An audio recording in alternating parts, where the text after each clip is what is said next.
This is Trans-Europe Express by KRAFTWERK. Let's talk records. KRAFTWERK started in the industrial area of Düsseldorf, Germany.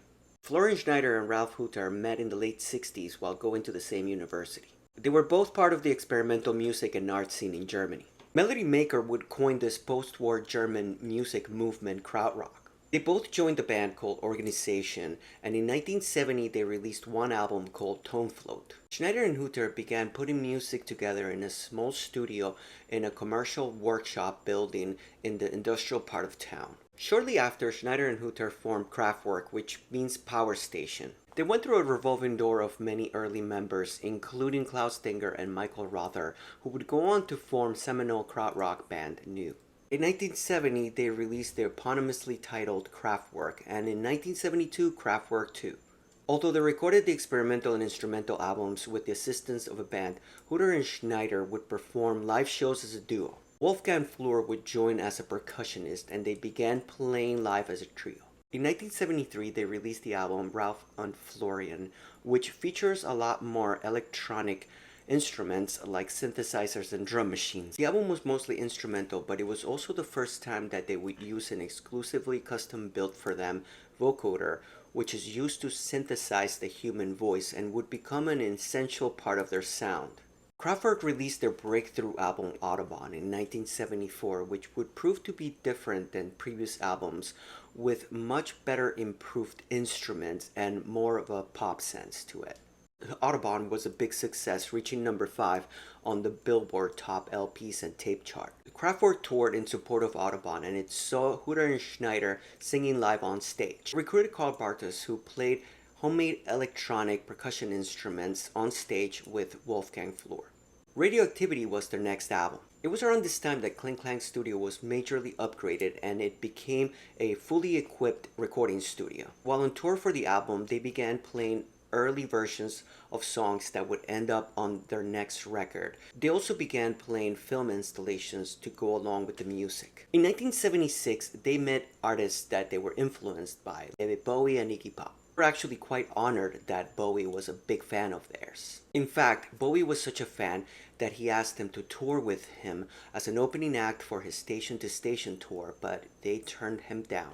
For their next record, KRAFTWERK kept on shifting more and more away from the experimental, improvised, instrumental krautrock music into a more composed, minimalistic, defined electronic pop music. Recordings for the album began in 1976 at the famous Kling Klang Studio. At first, the album was to be called Europe Endless.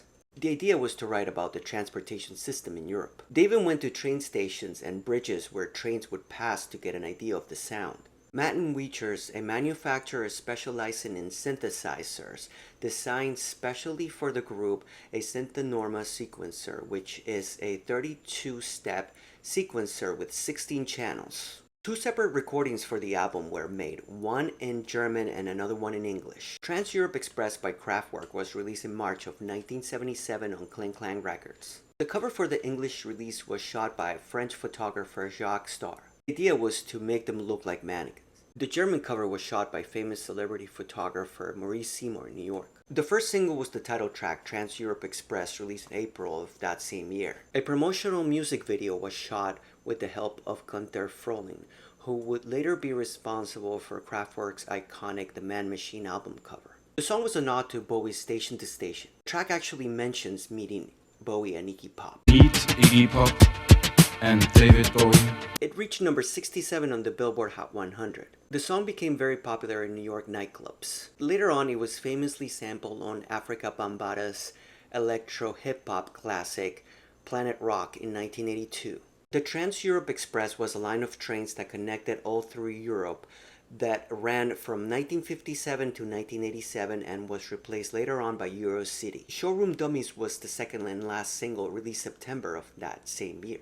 Maxime Schmidt, who was Capitol Records label manager at Pathé Marconi EMI in France, advised the band that they should record the song in French. It was the first of many recordings in French to come. Schmidt would become a longtime advisor and friend to the band. Showroom Dummies was called Le Mannequin for the French release. The album received great reviews upon its release. Trans-Europe Express by Kraftwerk reached 119 on the US Billboard Hot 200, number 49 on the UK Albums Chart, and number 32 on the German Albums Chart. It isn't just one of the most influential electronic recordings of all time, but also one of the most important recordings of all time. Rolling Stone magazine ranked the album number 253 on the 500 Greatest Albums of All Time list in 2003, and then 256 on the 2012 updated list. It went up to 238 on the 2020 revisited list.